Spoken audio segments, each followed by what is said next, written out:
de sucesso que Deus tem para a nossa vida. Deus tem um plano para que nós tenhamos uma vida de sucesso. O plano de Deus para você, não é difícil de comprovar isso. Eu poderia começar no livro de Gênesis e mostrar para você até o livro de mapas, que é aqueles mapas que tem depois do livro do Apocalipse, que o plano de Deus para você é um plano de vitória. Não é uma coisa tão complicada assim de provar para você que o plano de Deus para nós é um plano de uma vida vitoriosa. Mas quando eu olho na Bíblia, eu vou encontrar 3 tipos de personagens. Eu vou encontrar pessoas que Deus planejou que elas fossem um sucesso e elas foram um sucesso. Eu vou encontrar outras que Deus planejou que elas fossem um sucesso, mas elas não tiveram todo o sucesso que Deus tinha para a vida delas. E eu vou encontrar outras que tinham sobre a sua vida um plano de sucesso, mas que foram um fracasso. Eu vou encontrar homens como Josué, por exemplo, que tinha tudo para ser um fracasso, mas que porque Deus tinha para ele um plano de sucesso, ele foi um sucesso. Amém? Mas eu vou encontrar homens como Rubem, o filho mais velho de Jacó, uma das 12 tribos, pai de uma das 12 tribos de Israel, que foi o primogênito, e por ser o primogênito, ele tinha sobre ele uma unção para ser um homem muito bem sucedido. Se Rubem tivesse sido bem sucedido como era o plano de Deus para a vida dele, nós não falaremos hoje nos reis de Judá, nós falaremos dos reis de Rubem. Porque ele, como primogênito, tendo direito à porção dobrada, seria a pessoa que daria toda a sequência ao plano de Deus até a vinda do Messias. Mas por causa de um detalhe na vida de Rubem, o plano de Deus para a vida dele foi quase que todo por água abaixo. Ele não perdeu 100%, porque ele continuou como sendo pai de uma das tribos de Israel, e o apóstolo João diz que quando ele viu a Jerusalém celestial vindo do céu, ele viu essa cidade celestial com 12 portões, e cada portão tinha o nome de uma das tribos de Israel, e um dos nomes que ele viu foi o nome de Rubem. Então Deus não o rejeitou como filho, Deus não o rejeitou como herdeiro de uma parte das promessas. Mas muita coisa na vida de Rubem se perdeu por causa de um detalhe. Por causa de um detalhe. Quando você vai a Gênesis no capítulo 35, se você quiser conferir, se você está com Bíblia aí, eu não botei esse versículo aqui, até porque eu não planejei de falar sobre isso, mas em Gênesis no capítulo 35, é uma passagem que fala, na verdade, sobre o nascimento de Benjamim.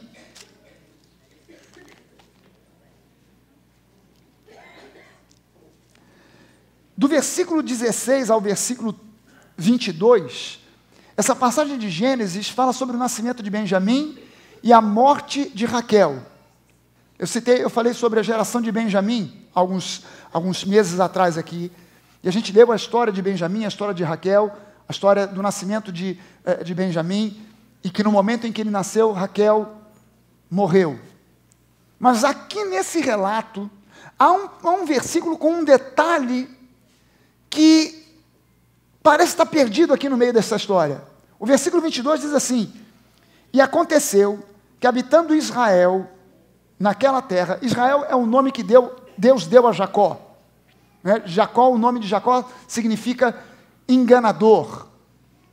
E Deus mudou o nome dele de enganador para Israel, um príncipe que prevalece com Deus.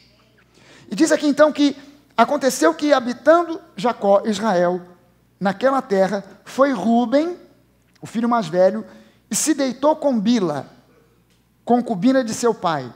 E Israel o soube. Eram 12 os filhos de Israel. O que essa passagem está nos dizendo aqui? Essa passagem só cita alguma coisa e não conta a história toda. Não conta o que aconteceu. Não conta os detalhes da história. Apenas conta que, você deve saber que quando Benjamim nasceu, os seus irmãos mais velhos eram bem mais velhos do que ele. As tribos de Israel vieram a partir de 12 filhos, esses 12 filhos foram filhos de 4 mães diferentes. Jacó se casou em primeiro lugar com Lia, ele se apaixonou por Raquel, quis casar com Raquel, pediu a mão de Raquel, mas o sogro deu a ele a filha mais velha, Lia. E ele não pôde ver quem era, porque na noite de núpcias, a noiva ia completamente coberta, com véu no rosto, e ele não viu quem era, e dentro da tenda não tinha luz, Não viu quem era. No dia seguinte, ele viu que tinha casado com a irmã mais velha e não com aquela que ele tinha pedido a mão. Depois, então, ele se casa com Raquel. E entenda o seguinte, no tempo de Jacó, no tempo do Antigo Testamento, e ainda no tempo de Jesus, você sabe que não havia cartório para se fazer casamento no civil. Não existia casamento civil e casamento religioso. E o que se fazia era uma cerimônia onde os noivos vinham, a noiva entrava sendo carregada, sentada em uma cadeira, nos ombros daqueles que seriam os padrinhos, 4 homens carregando a noiva. Ela vinha vestida, coberta, completamente coberta, nem os olhos às vezes de fora. Ela vinha completamente coberta. Ali era dada uma bênção por um sacerdote sobre o casal, e eles depois entravam na tenda de núpcias. Do lado de fora, a festa estava rolando, e eles estavam tendo o casamento dentro da tenda, que era o relacionamento sexual. Por isso que a gente hoje não fala para os nossos jovens que eles não podem ter relação sexual antes do casamento, porque não existe relacionamento sexual antes do casamento, porque o sexo é o casamento. Não tem como ter sexo antes, o sexo é o casamento. E no momento em que Jacó se casou com Lia, Lia teve 4 filhos em sequência. Ela teve Rúben, depois Simeão, depois Levi e depois Judá. E Raquel, como estéril, ficou tão maluca com aquilo que ela pegou a sua serva, a sua escrava pessoal, e entregou para Jacó, para que Jacó tivesse um filho com essa escrava, que seria filho dela, Raquel. E a sua escrava se tornou concubina de Jacó. Depois, Lia, com ciúme do que a irmã havia feito, pega também a sua serva pessoal e dá para Jacó como concubina. E ele passa a ter 2 esposas e 2 concubinas. E dessas 4 mulheres, ele teve 12 filhos. E aí, como as idades eram muito diferentes uns dos outros, Benjamim, quando nasceu, o Rúben já era um homem feito. Ele era um irmão, Benjamim era um irmão temporão, ele era o 13º, porque na verdade Jacó teve 13 filhos, um foi uma menina chamada Diná, que a Bíblia apenas cita, mas ela não se formou uma das tribos, porque as tribos vinham dos homens. A herança, para ser um judeu, tem que vir da mãe, mas o homem é que é o cabeça do lar, então acaba causando... E Benjamim, quando nasce, Rúben já era um homem feito, e a Bíblia não diz como nem porquê, mas de alguma forma, a Bíblia não diz que se houve um romance. Se você assistiu aquela minissérie de José do Egito, ali faz um romance, uma história danada entre Rúben e Bila, mas a Bíblia não conta esses detalhes. Mas pelo menos uma vez eles mantiveram um relacionamento. De alguma forma, que a Bíblia não conta como, Jacó ficou sabendo disso.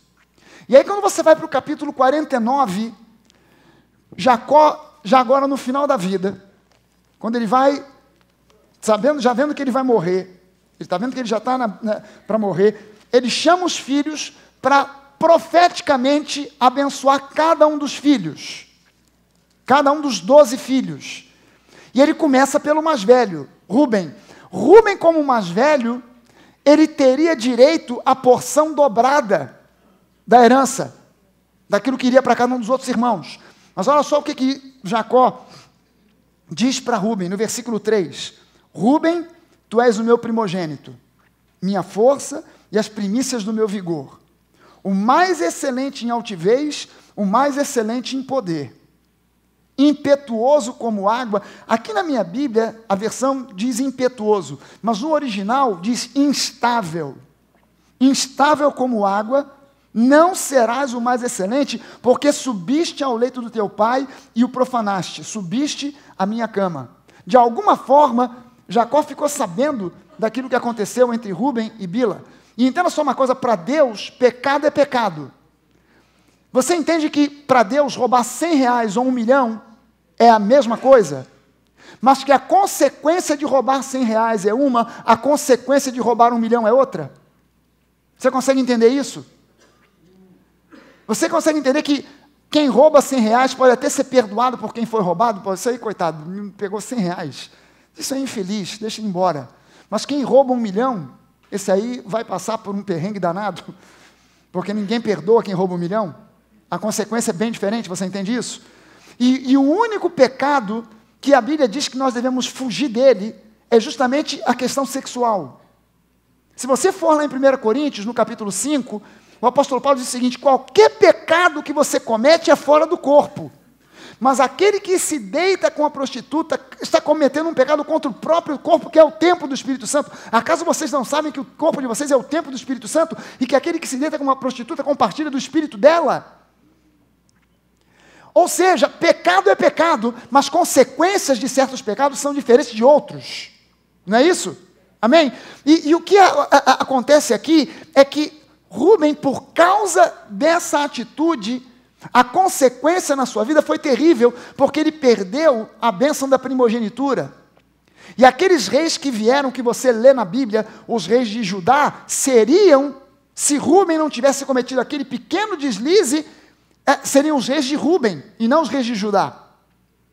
Mas por causa do deslize, ele acabou se perdendo a primogenitura, e os dois passaria para o irmão seguinte, para Simeão. Se Simeão perdesse, passaria para Levi. Se Levi perdesse, passaria para Judá. E por que a bênção passou para Judá? Porque Levi e Simeão, os dois irmãos, depois Rubem, depois Simeão, depois Levi, os dois, a irmã deles, Diná, um homem estranho ao povo de Israel, se apaixonou por ela e manteve relações com ela.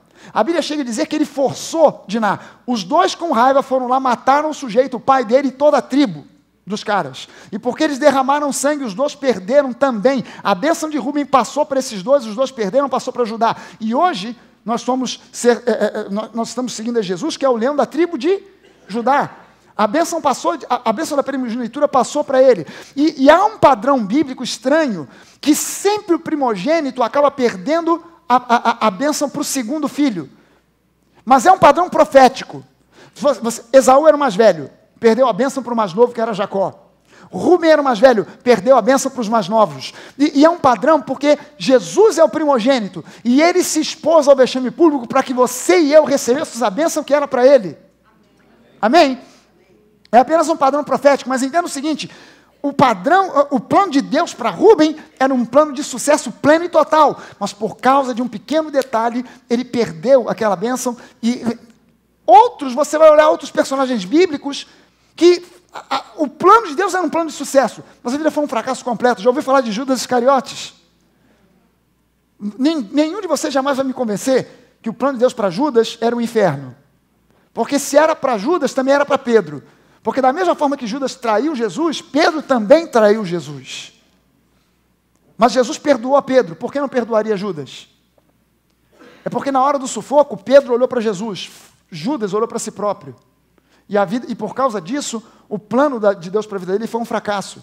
Mas o plano de Deus para a vida de todo homem é o sucesso. O plano de Deus para cada um de nós aqui é o sucesso. Amém? Em toda e qualquer área. E eu quero falar para você sobre alcançarmos sucesso pleno. Termos na nossa vida sucesso pleno. Sucesso é algo que todo mundo deseja. Não conheço ninguém que esteja orando dizendo: Senhor, me dá o fracasso. Em nome de Jesus, manda a falência, meu Deus. Ninguém. Todo mundo torce, ora, planeja, pensa, imagina ter sucesso. Amém, gente? E deixa eu dizer uma coisa para você: nunca é tarde para se tornar um sucesso. Nunca é tarde. Não olhe para você e pense assim: pastor, meu tempo já passou. Eu não falei isso no primeiro culto, mas eu creio que há alguém que precisa ouvir isso aqui. Há pessoas às vezes que param e olham assim: pastor, essa mensagem é para os jovens. Não é para gente como eu, que já passei dos 60, dos 70. Meu irmão, o dono do McDonald's, começou o McDonald's já com mais de 70 anos de idade. O McDonald's é um sucesso? Mais ou menos, né?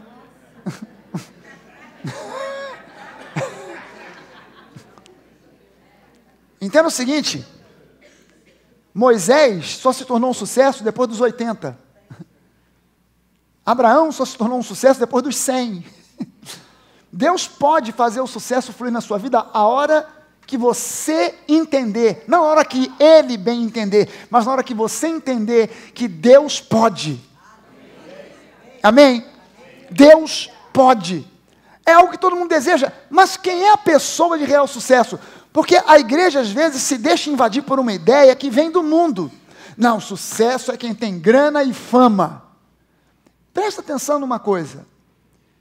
Eu já cansei de conhecer pessoas que tiveram fama e vieram aqui à igreja, pedindo por ajuda. Pastor, eu falava, poxa caramba, essa pessoa aí, que é conhecida no Brasil inteiro, através de televisão, de rádio, etc. e tal, e a pessoa está vindo aqui para me pedir R$100 para comer.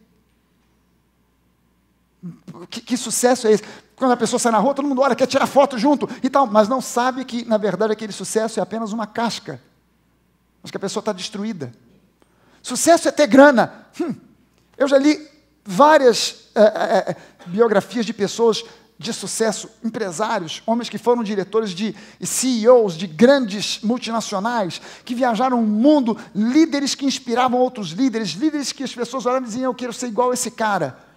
Só que, quando você lê a biografia, você vê que, empresarialmente falando, um sucesso. Pessoalmente falando, um fracasso. Casamento destruído, filhos destruídos nas drogas, alcoolismo na família, uma confusão do tamanho do mundo, grana à vontade para comprar casa no Brasil, fora do Brasil, em Mônaco, aonde quiser. Mas a vida destruída. Isso é sucesso? Aos olhos do mundo, é fama e dinheiro. É o suficiente? Não. Eu preciso mais do que fama e dinheiro. Preciso de paz no meu coração. Preciso de família abençoada. Preciso de ter um lar ajustado. Para que eu seja um sucesso, eu preciso de ter paz no meu interior. Eu preciso olhar para a minha família e ver que a minha família está abençoada. Amém? Eu preciso de muito mais do que dinheiro e fama. Eu preciso de muito mais. E Deus tem para nós real sucesso. Amém? Deus tem para você e para mim um real sucesso. Deus planejou uma vida de sucesso para os seus filhos. E o sucesso divino inclui sucesso espiritual, emocional e material. E eu coloquei exatamente numa ordem aqui para você entender que começa com sucesso espiritual. Se você for um sucesso no espírito, e sucesso espiritual é comunhão com Deus através de Jesus, se você for um sucesso no espírito, as outras áreas vão fluir em sucesso. A coisa começa no mundo espiritual. E se reflete nas outras coisas. Mas Deus tem um plano para você que você seja um sucesso em todas as áreas da sua vida. Por isso eu chamei aqui de sucesso total. Não é apenas um sucesso financeiro. Muito dinheiro, mas vive deprimido. Tem muita fama, mas está morrendo de fome. Não. Deus tem para você um plano de um sucesso pleno, completo, total, que não traz junto com ele desgosto, mas traz junto com esse sucesso paz, alegria. Amém? Aleluia!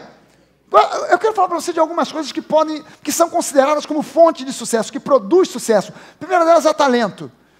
Se você tem talento, você vai ser um sucesso. Mas eu conheço muita gente que tem talento à beça e o avião não decola. Você já conheceu gente talentosa que não decola? Aquela pessoa que você olha e fala assim, como é que pode essa pessoa não está aí, poxa, voando em altas alturas, porque talentosa demais.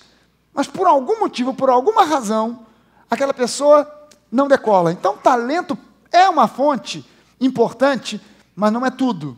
Há uma segunda coisa que pode produzir, que as pessoas consideram como sendo uma fonte de sucesso, que é trabalho. Lógico, quem quer sucesso tem que trabalhar, tem que correr atrás. Mas você e eu conhecemos pessoas que trabalham feitos condenados e nunca conseguiram alcançar nada. Não é verdade? Pessoas que você conhece que trabalha, que rala, que faz, que dá hora extra e que se dedica e não consegue fazer o avião decolar. Então, é uma fonte importante para o sucesso, para ter sucesso? Mas é tudo? Não. Há uma terceira coisa, oportunidade. Surgiu a oportunidade, você vai lá e abraça. Todo mundo sempre tem uma oportunidade na vida, mais cedo ou mais tarde aparece uma oportunidade, mas você e eu já conhecemos pessoas que as portas de oportunidade se abriram, que você pensou, caramba, se abrisse para mim a oportunidade que abriu para esse fulano aí, caramba, eu ia arrebentar. E a oportunidade se abriu para a pessoa foi lá, ou pegou a oportunidade, não deu certo. Não deu certo. Apesar da oportunidade aparecer. Oportunidade é importante? É tudo? Não. Há uma quarta coisa que tem que estar presente, que é o segredo é um dos grandes segredos do sucesso completo, que é uma capacidade especial dada por Deus, que a gente chama de unção. Você e eu temos unção que vem do alto. Não é algo que nós precisamos correr. Senhor, me dá unção. Senhor, você não precisa ficar desesperado, orar e jejuar por unção. Você já tem unção. O apóstolo João, em 1 João, nos escreve dizendo isso. E vós tendes a unção que vem do alto. E vocês não precisam que ninguém ensine nada, porque vocês já têm a unção em vocês, sobre vocês. E eu preciso simplesmente me lembrar que essa unção, ela precisa de algumas coisas complementares a ela para fluir. Mas a unção já está presente na sua vida. Amém? Essa capacitação especial, ela já existe em você. Feche os seus olhos por um instante e diga: Deus me capacitou sobrenaturalmente com uma capacitação especial que vem dele, a unção que vem do alto, para que eu seja um sucesso. Aleluia! Na sua área de especial, você tem a Bianca, que é atriz. Qual é a unção que está sobre a vida dela? Não é unção de engenharia, com certeza. É algo especial que Deus deu a ela. Não deu para mim, não deu para você. Mas você tem uma unção especial que é para você, que Deus separou para você antes da fundação do mundo. Há pessoas que cantam bem, há pessoas que atuam bem, são capazes de fazer rir, de fazer chorar. Há pessoas que pregam bem, há pessoas que não pregam bem. Fazer o quê? Mas insistem. Deus tem para cada um de nós uma unção. E eu preciso entender que unção é essa, descobrir qual é a praia que Deus para que praia Deus me apontou. Mas eu já tenho essa unção, você já tem essa unção sobre você. Amém? Você já tem. Há mulheres aqui que têm uma unção especial de Deus para serem donas de casa. Não fique, pastor, eu sou um vexame porque eu não trabalho fora, eu só cuido da casa dos filhos. Que bom que Deus te deu essa unção. Quiseram que mais mulheres tivessem esse tipo de unção. Por falta desse tipo de unção, hoje tem filhos aí perdidos, batendo cabeça, que não tem referência nem de pai nem de mãe. Há algo especial sobre a sua vida, que só você tem, que Deus colocou sobre você. Amém? Essa unção especial que Deus dá para cada um de nós, esse é um fator que não é relativo como os outros, esse é um fator absoluto. Os outros fatores são relativos, trabalho, oportunidade, talento. Esse fator aqui é absoluto. Amém, gente? Amém. Êxodo 31, de 1 a 6, diz o seguinte: disse mais o Senhor a Moisés, Deus está dando para Moisés o plano para construir o tabernáculo. E ele diz: eis que chamei pelo nome a Bezalel, filho de Uri, filho de Ur, da tribo de Judá, e o enchi do Espírito de Deus, de habilidade, de inteligência e de conhecimento em todo artifício para elaborar desenhos, trabalhar em ouro, em prata, em bronze, para lapidação de pedras de engaste, para entalho de madeira, para toda sorte de lavores. E eis que lhe dei por companheiro a Oliabe, filho de Aizamaque, da tribo de Dan, e dei habilidade a todos os homens hábeis para que me façam tudo o que tenho ordenado. Ou seja, Deus deu para Moisés a planta baixa do tabernáculo, com medidas, com materiais. Você vai construir o tabernáculo usando esse e aquele material, ouro, prata, bronze, madeira de acácia, e etc e tal, e vai ter essa altura, aquela altura, a Arca da Aliança vai ter tal medida, a mesa dos pães, tal medida, menorá, tantos quilos de ouro, e tudo com medida. Mas Deus, como é que eu faço isso? Porque eu não sei mexer com nada disso. Pode ficar tranquilo, Moisés, que eu já coloquei uma unção especial sobre um camarada chamado Bezalel, e a outro chamado Aholiabe. E esses camaradas vão ter um entendimento, uma inteligência, uma habilidade que ninguém mais tem. E é por isso que certos historiadores ficam malucos quando olham para a história do tabernáculo, e em especial quando olham, por exemplo, para as vestes do sumo sacerdote, que tinha no seu peitoral 12 pedras, e essas 12 pedras, eles dizem, era impossível que naquela época se fizesse aquele peitoral, porque não havia técnica de lapidação de pedras para aquele tempo, para lapidar diamante. Mas a Bíblia nos diz que Deus deu para Bezalel e Aholiabe uma unção especial para que eles soubessem fazer como lapidar diamante. Uma unção que só eles tinham e que com eles morreu séculos depois. É que os homens vieram a entender como é que se lapida um diamante, um rubi, uma esmeralda. Porque aquela técnica só esses homens tinham. E Deus pode dar a você coisas especiais que só você tenha. Amém? Ou que ainda que outras pessoas tenham, em você flui de modo diferente. Há um tempo atrás, teve uma pessoa aqui da igreja que chegou para mim e falou assim: pastor, tive uma ideia para fazer um aplicativo aqui para a internet. Ele me contou como era o aplicativo. Eu olhei e falei assim: poxa, é um negócio tão simples.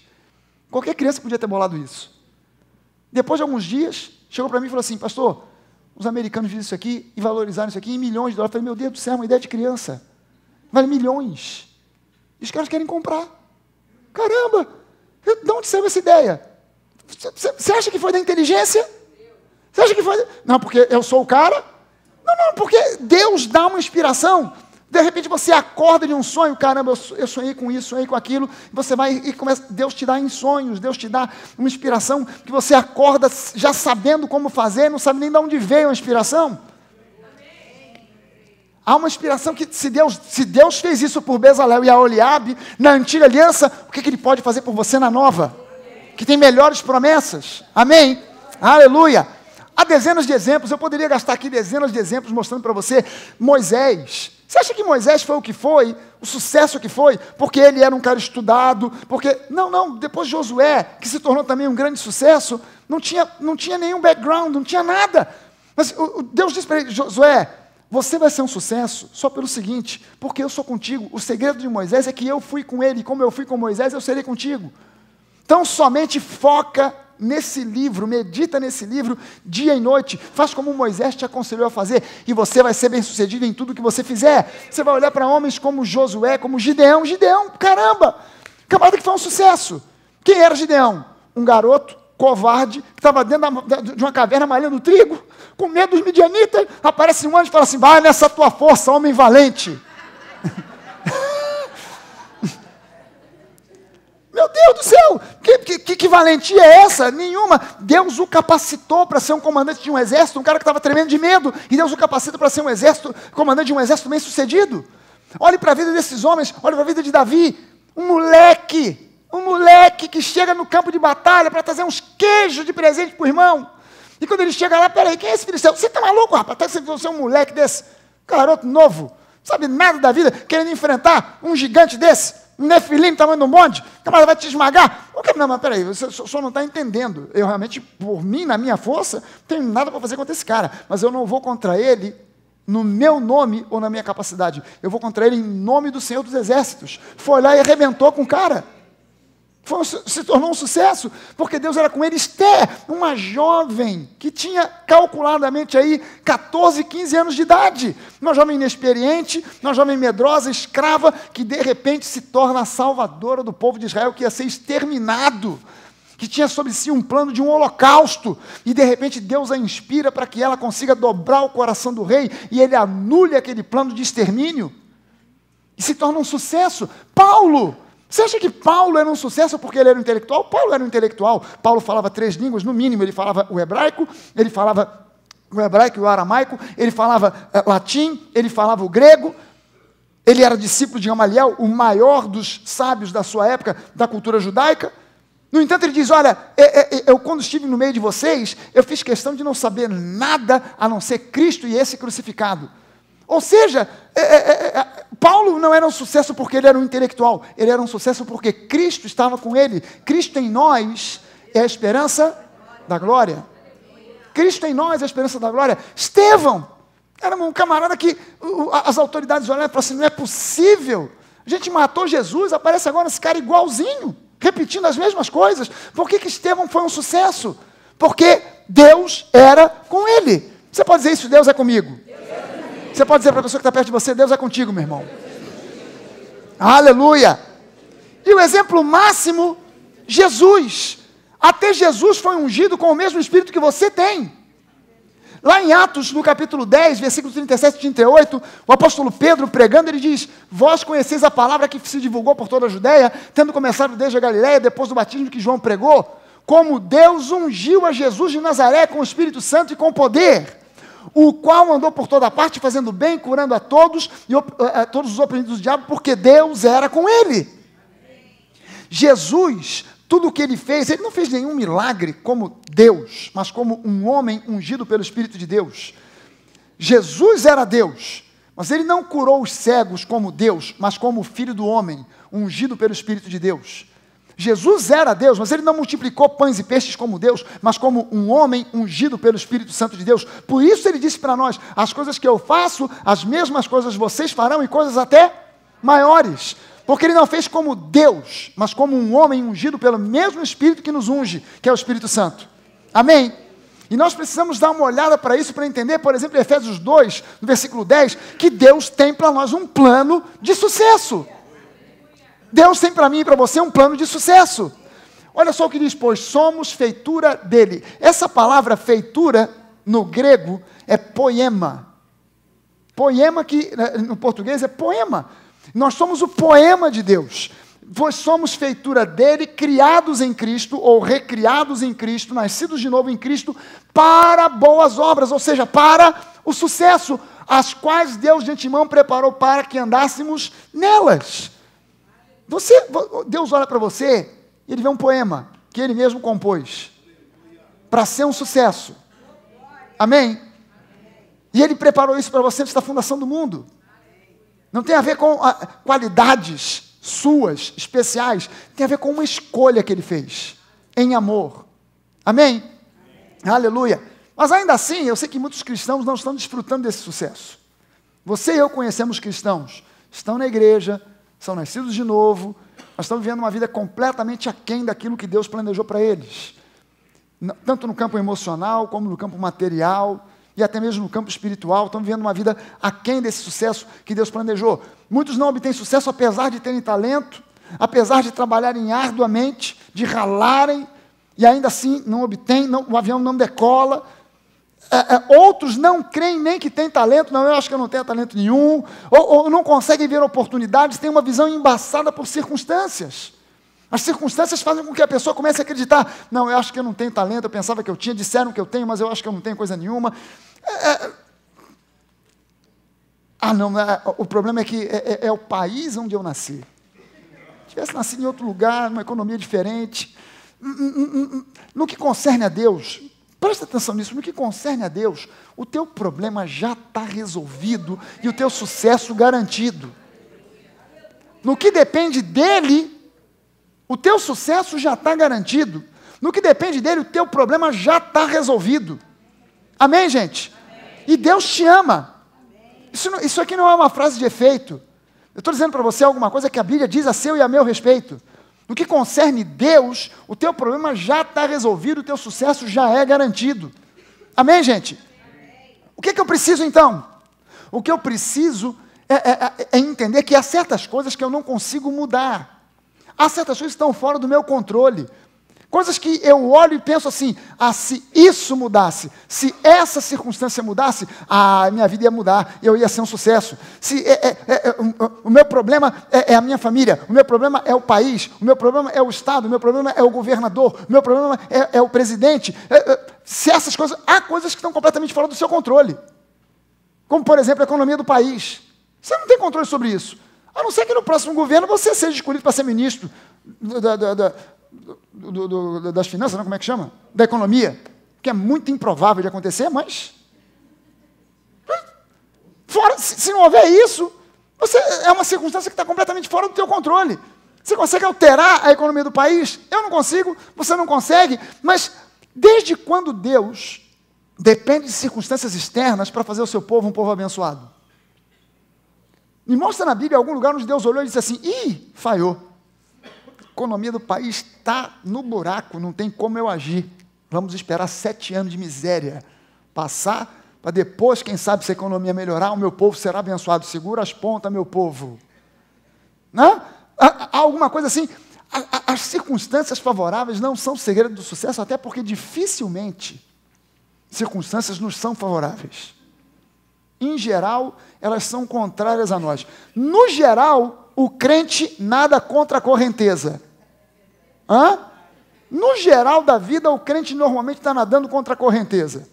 Normalmente a gente está indo numa direção e a gente só está vendo a enxurrada vindo na nossa cara. No geral, é isso que acontece. Eu não posso ficar dependendo de circunstâncias. E eu preciso entender que o segredo do sucesso já está dentro de mim. O segredo do sucesso já está dentro de você. Não é algo externo que você precisa procurar do lado de fora. O segredo de uma vida de sucesso já está dentro de você. E não é algo com o que você nasceu. Quando eu falo para você que o segredo do sucesso está dentro de você, não é para você procurar em você, é para você entender que Cristo em ti, Cristo em vós, é a esperança da glória.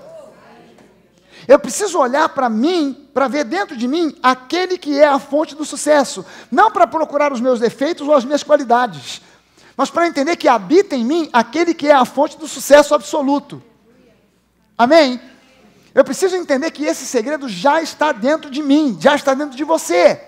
Você já tem a capacitação, a unção para ser um sucesso. Provérbios 4:23 diz assim: sobre tudo que se deve guardar, guarda o teu coração, porque dele procedem as fontes da vida. Sobre tudo que você deve proteger, proteja o teu coração, o teu espírito, porque é dele aonde procedem, é do teu espírito que procedem as fontes da vida. É do teu espírito, é no teu espírito onde habita o Espírito Santo de Deus. É do teu espírito que fluem as fontes do sucesso. Sobre tudo que você tem que proteger, proteja o teu coração, proteja o teu espírito. E a gente vai falar um pouquinho sobre essa proteção aqui, porque se eu quero encontrar, ou se eu quero fazer desabrochar a capacitação especial que Deus me deu, eu preciso fixar os meus olhos em Jesus e fortalecer o meu espírito. Proteger o meu espírito. Focar os meus olhos em Jesus e proteger, fortalecer o meu espírito. Amém? Se eu quero ser esse sucesso pleno, o segredo já está aqui, Jesus já habita em mim, eu tenho que focar os meus olhos nele, não nas circunstâncias. Eu preciso focar os meus olhos nele e fortalecer o meu espírito, fortalecer o meu coração. Amém? Primeira coisa que eu preciso para fortalecer o meu espírito, eu preciso orar em línguas todos os dias. Nós, como cristãos, precisamos nos lembrar. Por que eu estou enfatizando isso para você? Porque se você é igual a mim, você também esquece de orar em língua todos os dias. Se você for igual a mim, tem dia que eu oro e falo assim: meu Deus do céu, como é que rapaz, já tem uns 4, 5 dias que eu não faço uma oração em línguas. Tem uns 4 ou 5 dias que eu estou fazendo só aquela oração relâmpago. Obrigado, Jesus. Senhor, obrigado por esse alimento. Quando você vai ver, passou 4, 5 dias e você só fez oração relâmpago. E você nem parou para agradecer a Deus por uma série de coisas que Deus continuou fazendo na sua vida. Deus não parou, Ele continuou. Deus não olhou e falou assim: esqueceu de orar, agora vai ficar na seca, para ver se lembra. Não, Deus continuou te abençoando e você só, de repente, depois de 4, 5 dias, uma semana, se tocou: caramba, eu estou fazendo só oração relâmpago e eu esqueci de agradecer a Deus por isso, por aquilo outro, e eu não tenho orado em línguas. E há outros que ainda dizem assim: pastor, é questão de orar em línguas, não é nem questão de ficar uma semana ou 2 dias sem orar em línguas, é porque eu não oro em línguas nunca. Aí o seu caso é feio, o seu caso é ruim. E você tem que tomar uma providência. Pastor, mas eu não consigo. Consegue. Eu não consigo, consegue. Uma vez eu fiz um camarada orar em línguas de ameaça de bater nele. O cara orou em línguas porque eu ameacei que eu ia bater nele. Mas me veio depois de um culto de quinta-feira, ou terça, não me lembro, foi um culto de quinta ou terça, ainda eu era pastor auxiliar na igreja de Bom Sucesso, a gente tinha 2 cultos no meio de semana, eu fazia os 2, terça e quinta, ainda depois de um culto daquele, foi um culto de busca do Espírito Santo, todo mundo que veio à frente, todo mundo foi batizado, falando em língua, sabe aquele culto que vira um fuzuê? Todo mundo falando em língua e tal, e um caído no chão, outro de pé, um pulando, outro cantando, outro gritando, aí o culto acabou e ficou aquele fuzuê ali. A pessoa foi saindo, e ficou veio eu falei: pastor, eu não consegui falar em língua. Eu falei: olha só, o culto já acabou, estou cansado, estou com fome, vou ir para casa, eu vou orar por você, eu vou impor as mãos sobre você, vou orar por você. Assim que eu acabar de orar, você vai abrir a sua boca, vai falar em línguas, em nome de Jesus. Sim, senhor pastor, ok. Eu botei a mão: Pai, em nome de Jesus, é aqui o teu filho amado, a bênção, abençoado e tal, que ele receba agora o dom do Espírito Santo, em nome de Jesus.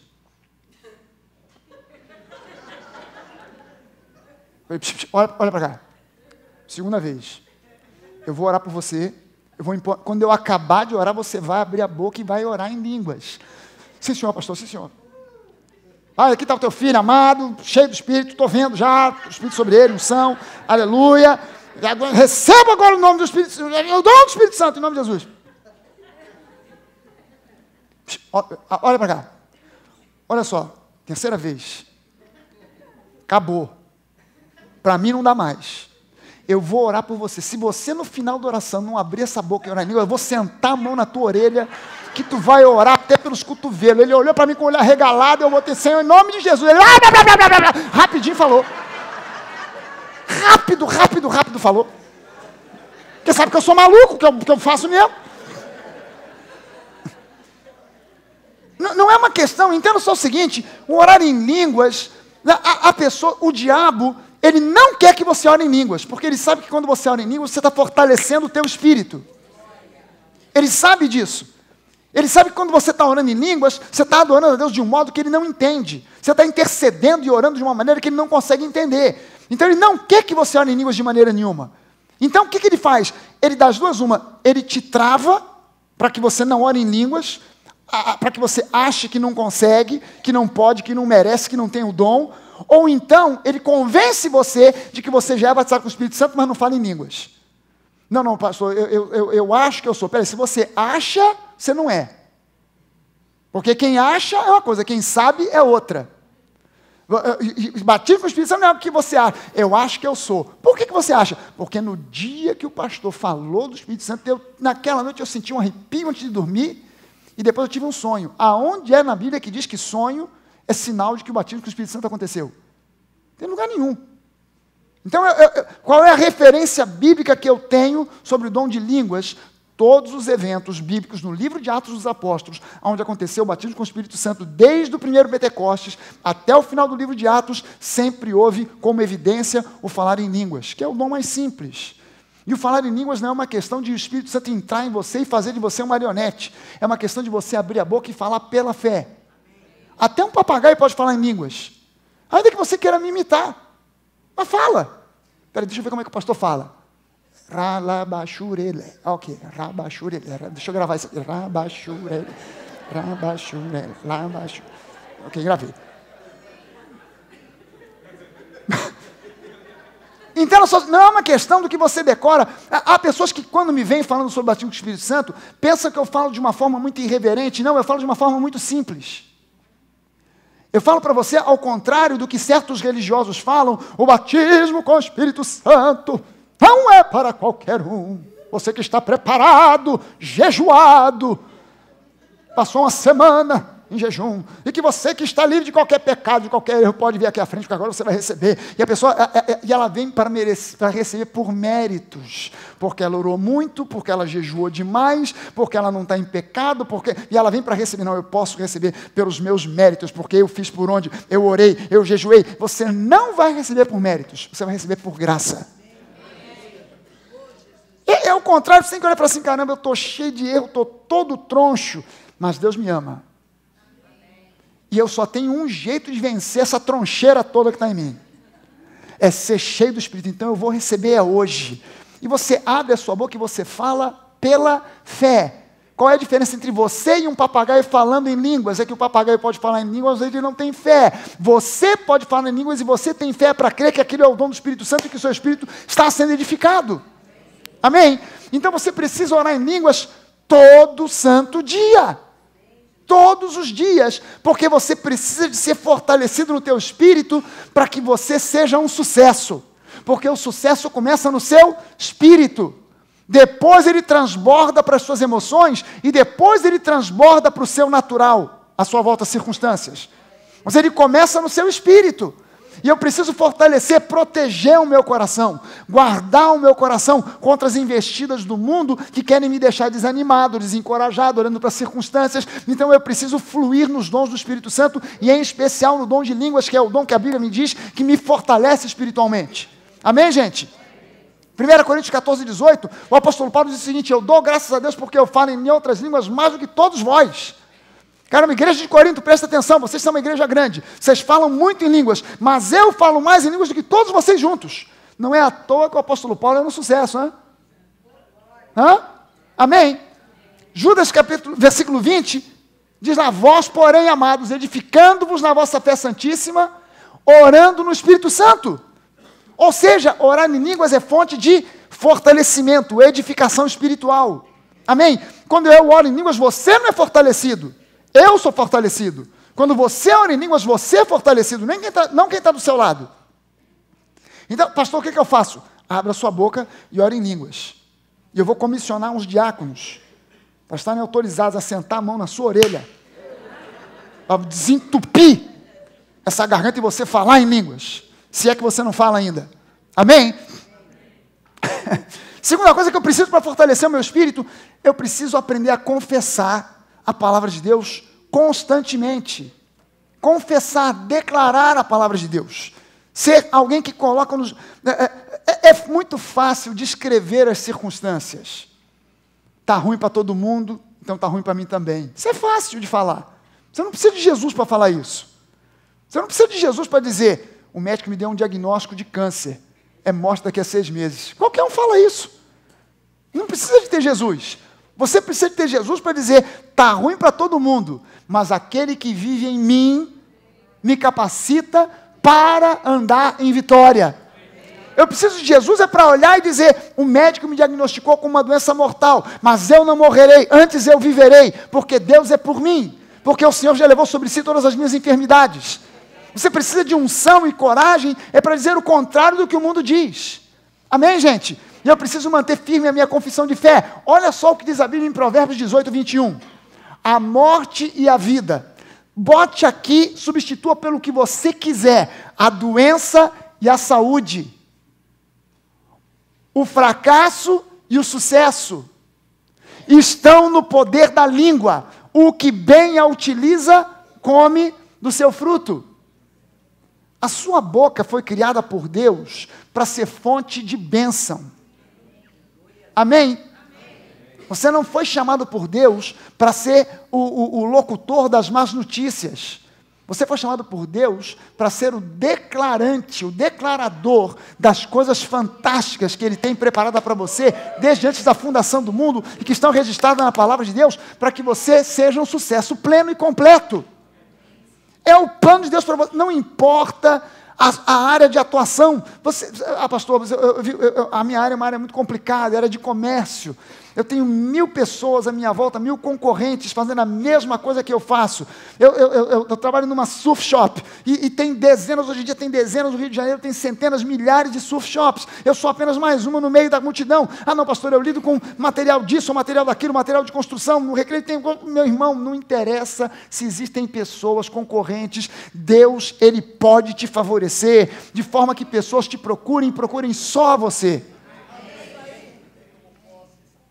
Você precisa colocar na sua cabeça de que Deus é com você e que Deus é por você. E o resto, o inferno que se dane. Não importam os planos do inferno, do diabo. E eu preciso entender, a morte e a vida estão no poder da língua. O teu milagre está na tua boca. O teu milagre está na tua boca, meu irmão. Presta atenção nisso, o teu milagre está na tua boca.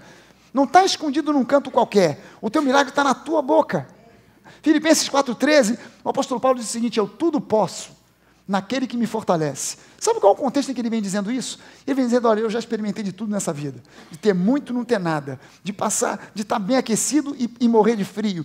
De ter abundância de comida e de passar fome. Mas olha, nada disso para mim faz diferença porque eu tudo posso naquele que me fortalece. Se eu hoje não tenho nada, eu posso passar por isso numa boa, porque amanhã eu vou ter tudo, porque eu tudo posso naquele que me fortalece. Eu já experimentei de ter frio e depois estar bem aquecido num lugar confortável, porque eu tudo posso naquele que me fortalece. Eu posso suportar a dificuldade, porque eu sei que o meu Deus vai me colocar no conforto. Eu posso suportar as lutas, porque eu sei que o meu Deus me fortalece para vencer e conquistar aquilo que outros não conseguiram. Então eu tudo posso naquele que me fortalece. Será que você pode dizer isso? Eu tudo posso naquele que me fortalece. Aleluia! Há uma terceira coisa que eu preciso se eu quero ser um vencedor, se eu quero fluir nesse plano de vitória que Deus tem para mim.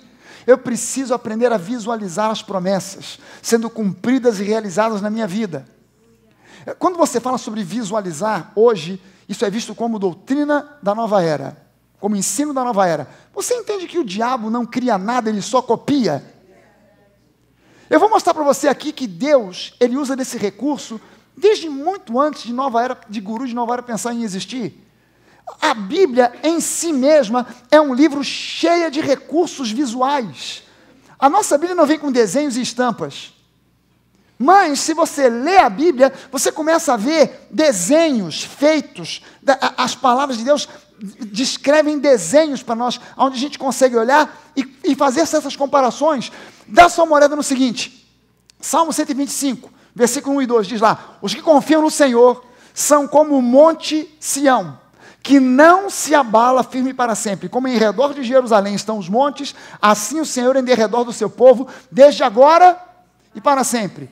Ou seja, o cidadão o israelense, na época o israelita, quando ele olhava para o Monte Sião, aquilo era um auxílio visual para a sua fé. Ele olhava para aquele monte e dizia, caramba, a palavra do meu Deus me diz que eu sou como esse monte está aí, ó. No mesmo lugar, não se abala, não aumenta, não diminui, não racha, está quieto aí, inabalável. Já veio guerra, já veio tempestade, já houve de tudo, e esse monte continua no mesmo lugar, inabalável. E a palavra do meu Deus diz que eu sou como esse monte. Quando eu olho em volta de Jerusalém, eu vejo vários montes. E a palavra do meu Deus me diz que Ele, o meu Deus, se acampa ao meu redor, como esses montes que estão em torno de Jerusalém. Então, quando eu olho para esses montes, eu sei, Deus está acampado ao meu redor. Deus é comigo. Amém? Salmo número 1, versículo 3, começa dizendo, bem-aventurado o homem que não anda no caminho dos escarnecedores, que confia em Deus. Ele é como uma árvore plantada junto à corrente de águas, que no devido tempo dá o seu fruto, e cuja folhagem não murcha, e tudo quanto ele fizer será bem sucedido. Esse camarada, quando olhava uma árvore plantada junto de um riacho, ele olhava e ele sabia, Deus me compara com essa árvore. Israel é uma terra seca. Quando você olha para certas árvores que estão longe das fontes de água, durante certos períodos de seca, elas ficam sem uma folha, a árvore parece que vai murchando, mas as que estão perto de fontes de água continuam produzindo verdor. E quando esse camarada olhava para essa árvore, ele dizia, a Bíblia me diz que eu sou como uma árvore dessas. Eu estou plantado junto a uma corrente de água. Eu vou produzir verde, eu vou produzir fruto, eu não vou secar. E ainda que venham tempos de crise, eu serei bem sucedido em tudo que eu fizer. Eu não sou como uma daquelas árvores que estão lá no seco. Eu sou uma árvore plantada junto à corrente de águas. Quando eu olho para essa árvore, eu vejo isso. Amém, gente? Quando você vai ao Salmo 128, Salmo 128 diz, bem-aventurado aquele que teme ao Senhor e anda nos seus caminhos. Qual é a consequência? Do trabalho de tuas mãos comerás, feliz serás e tudo te irá bem. Isso é uma descrição de sucesso? Ok, veja só o versículo 3. Tua esposa no interior de tua casa será como uma videira frutífera. Quem é que já visitou um vinhedo aqui alguma vez? Já viu plantação de uvas? Com as uvas, com o vinhedo cheio? Um vinhedo repleto de uva? Já? Que beleza, na França. Cheguei perto, mas não fui lá. Mas eu passei pelos vinhedos de Cape Town, na África do Sul. E quando eu passei pelos vinhedos de Cape Town, estavam repletos de uvas. E a uva no conceito judaico, a videira é repleta, ela é símbolo de alegria e de prosperidade. Porque ela vai produzir suco de uva, que vai produzir vinho, e que vai produzir venda do vinho, que vai produzir finanças, que vai produzir consumo do vinho, que vai produzir alegria.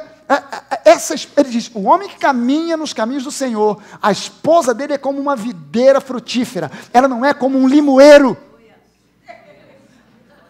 Ela não é um limoeiro que produz limões bravos, que canta, minha mulher, limão danado, Jesus, tem misericórdia, Senhor. Esta mulher que tu me deste, limoeira, glória a Deus, aleluia, Senhor. Trabalha nesse coração dessa mulher, meu Pai. Não, ela é como uma videira frutífera. Amém? E os filhos como rebentos da oliveira. Oliveira, onde se produz azeitonas, que produz o óleo da unção. Os filhos desse camarada que é um sucesso, são uma benção. Eles são ungidos por Deus, eles não são dor de cabeça, eles não são aborrecentes. Tem crente que olha para o filho e estão agora na fase de aborrecente. Cala esta boca, infeliz. Você está profetizando maldição sobre os teus filhos. Não são aborrecentes coisa nenhuma, eles são a bênção. Amém? Mas eu preciso entender que Deus tem na minha vida um plano de sucesso. Amém? Aleluia. Números 21 fala sobre uma descrição de um episódio interessante. O povo de Deus começou a murmurar, reclamar, e por causa da murmuração veio do deserto uma montoeira de serpentes, que a Bíblia descreve como serpentes abrasadoras. Ou seja, quando elas picavam, provocavam uma queimação violenta, um veneno que provavelmente era neurotóxico, que a pessoa começava a sentir queimação, e em pouco tempo ela estava morta. Moisés olhou para aquela praga e falou, Deus, o que eu faço? Moisés, prepara uma serpente de bronze. Quem olhar para a serpente, ainda que seja mordido pela serpente do deserto, a serpente abrasadora, quem olhar para a serpente vai ser curado.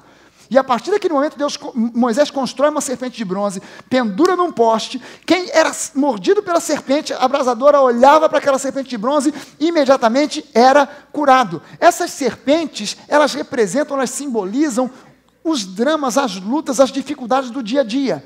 Se você fica olhando para aquilo que te perturba, para aquilo que te causa ardência, queimação, problema, luta, dificuldade, você vai perecer. Mas quando Jesus disse isso, da mesma forma que a serpente de bronze foi levantada no deserto por Moisés, o Filho do Homem precisa ser levantado e todo aquele que olhar para ele, nele vai encontrar vida. Quando você olha não para o problema, não para a serpente abrasadora, mas para Jesus que se tornou maldição no seu lugar, no nosso lugar, no meu lugar, quando você olha e fica firme olhando para ele, aquele veneno da serpente vai ser anulado na sua vida.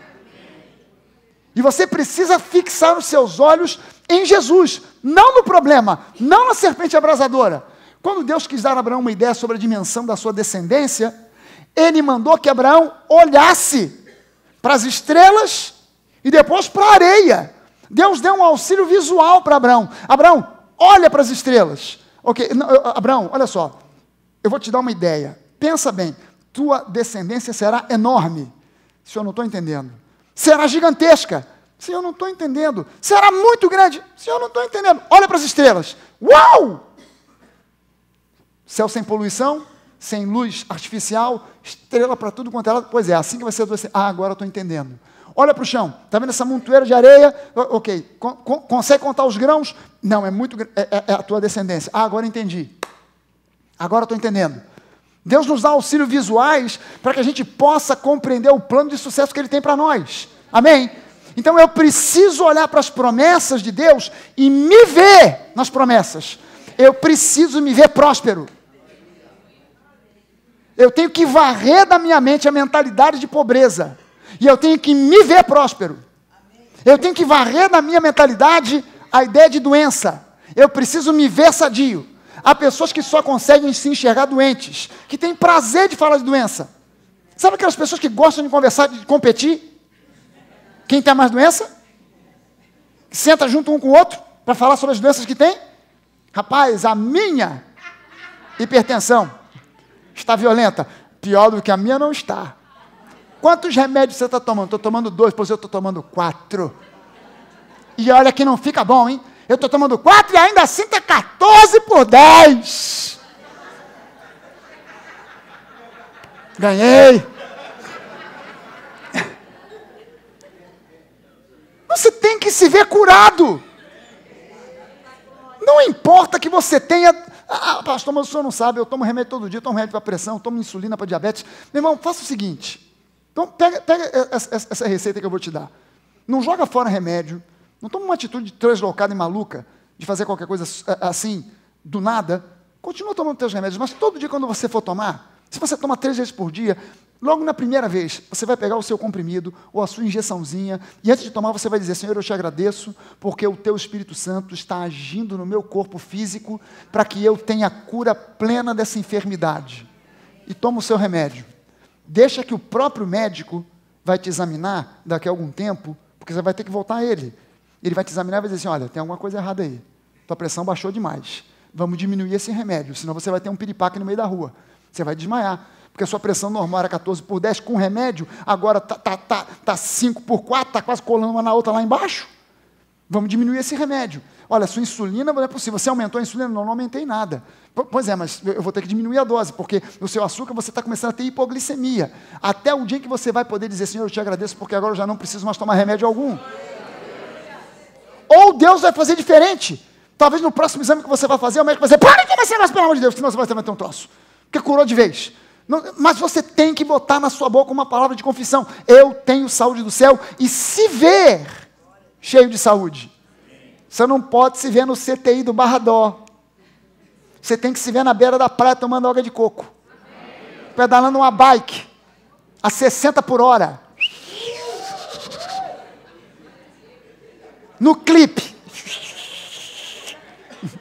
Capacete aéreo. Aquele capacete que parece a cabeça do dinossauro.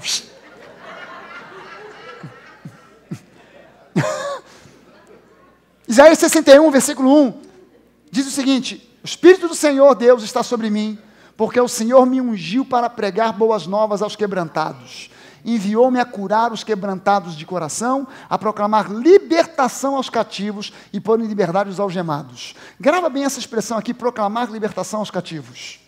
Porque isso aqui foi a primeira pregação que a gente conhece de Jesus.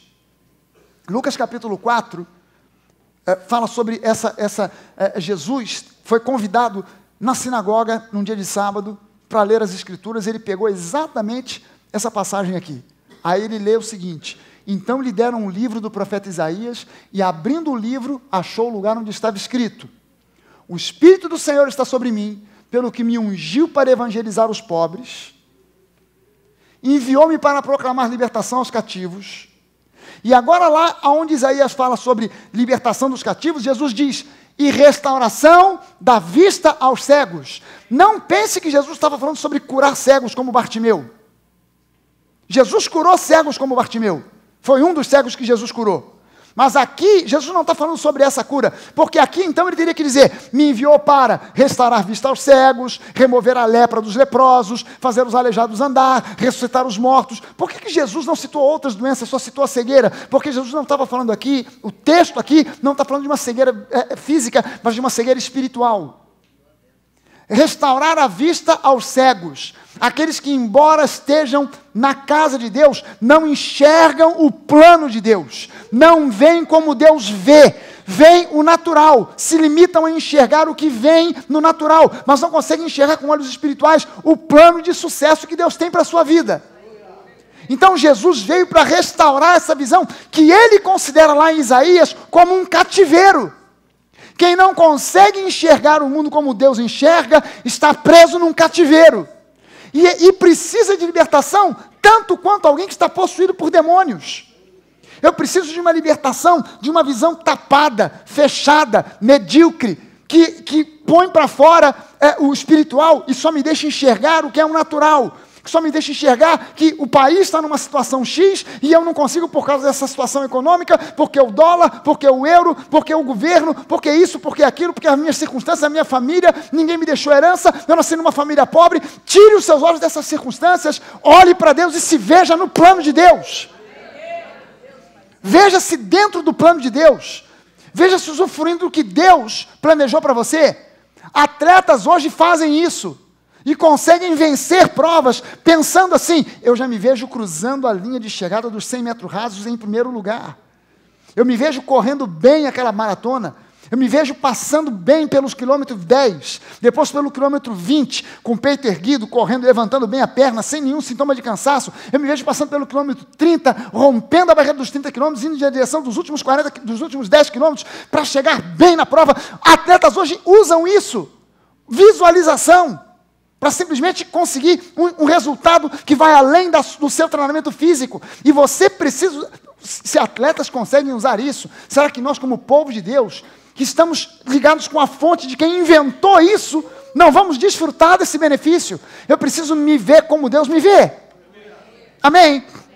Eu preciso me enxergar como Deus me enxerga. Agora, lembre-se do seguinte, eu estou falando para você de alguns passos aqui, mas lembre-se do seguinte: a vida espiritual é um todo. É muito fácil alguém pegar uma mensagem como essa e achar que eu estou dando uma receita de 3 passos. Orar em línguas, me ver como Deus me vê, confessar a palavra, está tudo resolvido. Não, a vida espiritual é um todo. As partes se somam para produzir um resultado final.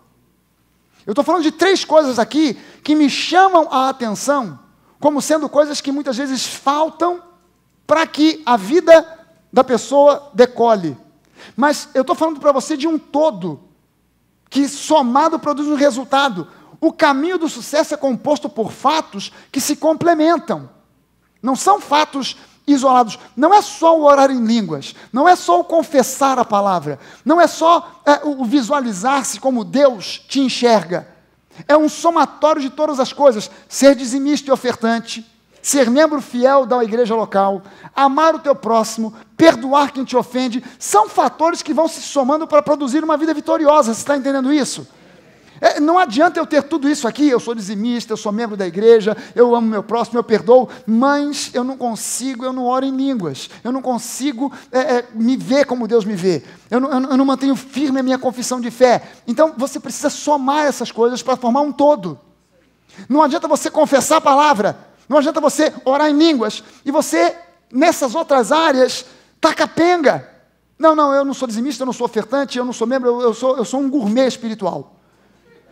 Tem dia que eu almoço aqui, outro dia que eu janto ali, outro dia eu vou acolá. Aonde está a benção, é lá onde eu estou. Não, você tem que ter um porto, onde você ancora o teu navio. Amém? Você tem que ter um porto de referência. Não, o meu lugar, a minha igreja é a nova. Pastor falando de tal, da denominação X ou Y, é uma bênção, mas a minha igreja é a nova. É ali onde eu me alimento, é ali onde eu tenho a minha âncora firmada, é ali onde eu aprendo, é dali onde é a minha referência. Ok, quer que eu visite lá? Você me convidou para visitar a sua igreja? Não, eu vou lá. Mas olha, eu sou membro da minha igreja. Eu sou dizimista, eu sou ofertante. Eu não retenho mágoa e ressentimento no meu coração. Eu perdoo quem me ofende. É um todo que, quando você soma, forma um pacote que te conduz para uma vida de vitória. Amém? Vamos ficar de pé, então, vamos orar?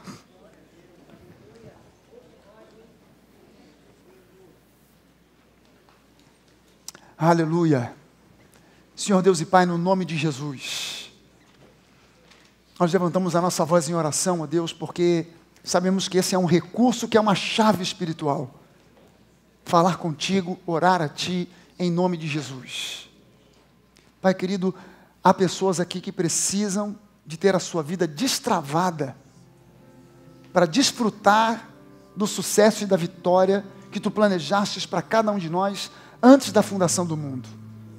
Meu Deus, não é aceitável, eu não consigo aceitar e me conformar que alguém que seja Teu filho, nasceu de novo, é membro de uma igreja local, que professa o nome de Jesus, eu não consigo me conformar que essa pessoa não tenha uma vida que decole, que vá para frente.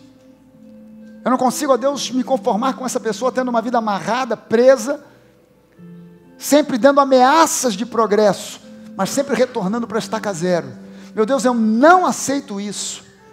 Não porque eu não te aceite, mas porque a Tua própria palavra me diz que isso não é aceitável. Que esse não é o Teu plano para nós.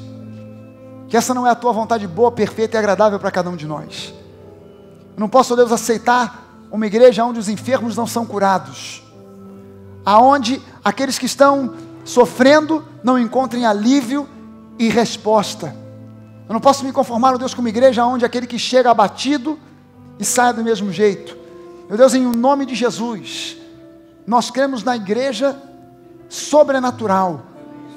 Nós cremos numa igreja sobrenatural. Nós cremos numa igreja que é mais do que a igreja local. Nós cremos que nós somos o corpo de Cristo.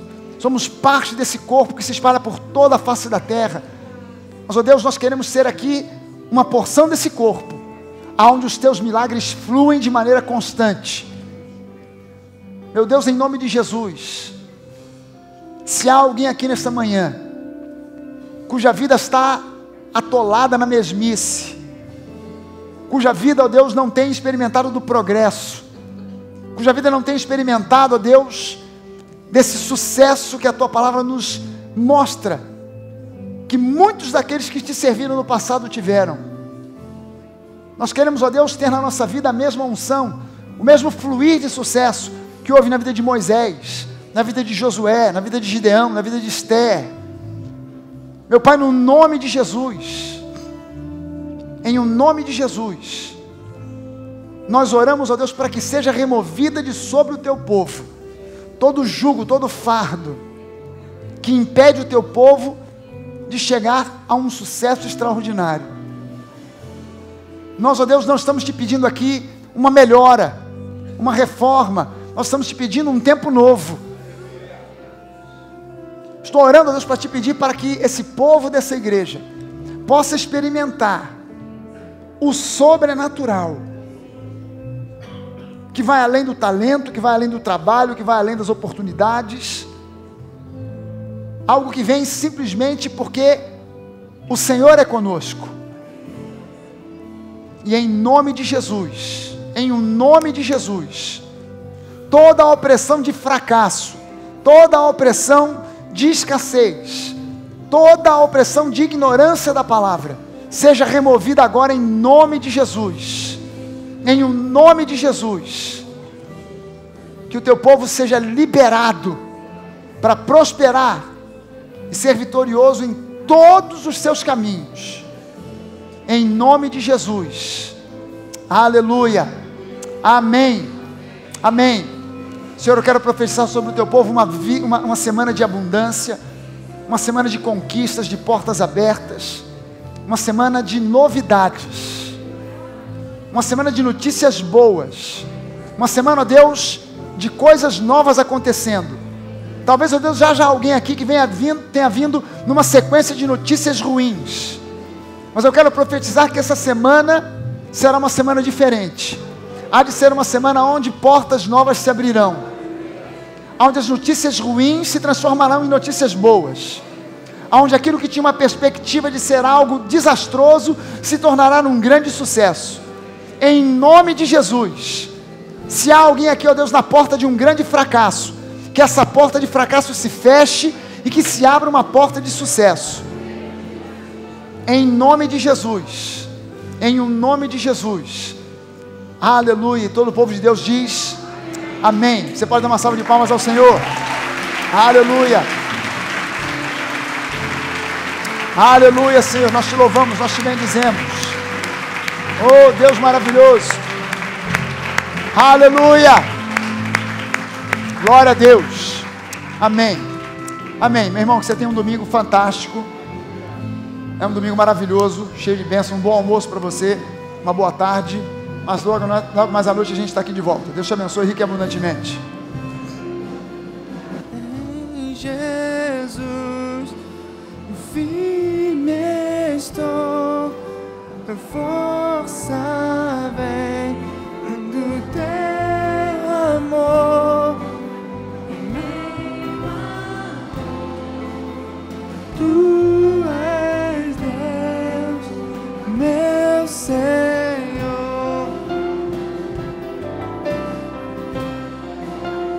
Em Jesus, firme estou, força vem do teu amor. Meio à dor, tu és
Tem um daqui, ok, também, vai lá.